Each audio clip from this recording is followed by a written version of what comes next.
One of the things that we need to understand that like what is different uh, in between other industries and international education industry. So, for example, you guys work in IT, and you are doing whatever you guys are doing, and it's always good to network. It's always good to know people in your industry, have peers, a little bit of professional development, learn from each other. But in other industries, networking is something that is always a good add-on. It's always something that's good to have. It's not a must-have in most industries. But in our industry, it's the core. It's something that without it, you will not survive. So, for example, Yeah. if I want to recruit students, right? Let's say I'm an American university and I want to get students from Africa. It's not possible for me to be in Africa. I have to partner with someone.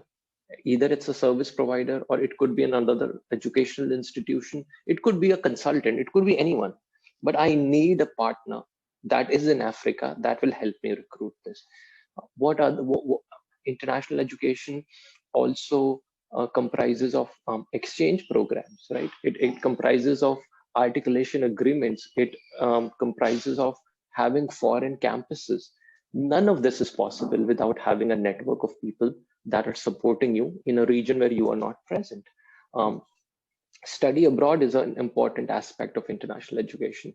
So yes, so I mean there's millions of people on LinkedIn, but most of them can do their job without a network and independently just work with the people that are a part of their team. But in international education, in order to grow your career, in order to grow your goals and serve the institution that you're working for, it's imperative that you have a network. So we quickly realized that there is nothing in our industry that is focused on doing this. So we wanted to kind of facilitate that, and we had been doing this offline. I Yeah. see one of your questions is what was the motivation behind starting Yeah. EdConnected? So if I can like switch to that question, then I can give you a little bit of background. Sure. Yeah. Go ahead.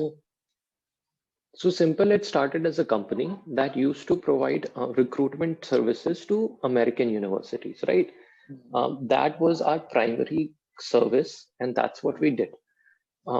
But over time, we started getting requests from universities to help them with MOU development or partnership agreements with Indian universities.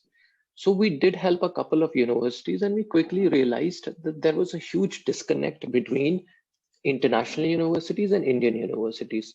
Um, and to put it simply, if an American university wanted to partner with a university in Hyderabad, let's say, for an IET program, they had nowhere to go.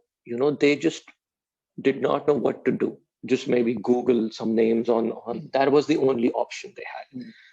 So we actually started a conference that was called Simple Ed Partnership Conclave. The first conference was in Goa, and it was, I think, attended by people from about 60 different countries, right? And we received a lot of support from the community. Uh, and the conference was completely dedicated to MOU development, agreement development. The idea was to bring universities from India that are interested and seeking an international partner under one roof and bring international universities to the same location and allow them to meet each other. So we used an online medium to schedule these meetings. So, every attendee could go online and schedule meetings with whoever they wanted to. And these meetings were being executed in the conference. And the conference was a 2-day conference. So Okay. we did this again the second time in Delhi. And because of COVID, we couldn't do it again. But once again, what we realized was that a lot of people that were meeting each other for the first time in the conference that we organized had already met each other through Skype. So most of them connected with each other and had the initial conversation over Skype. And what we also noticed was that after they left the conference, that conversation continued to grow, which was our goal, right? But these conversations were growing on different mediums. Someone was using email, someone was using Facebook, someone was using Skype. So what we thought was, why not make it more organized and give them a place to stay connected throughout the year? They do not need to like, you know, go outside of the platform, and they can continue the conversation.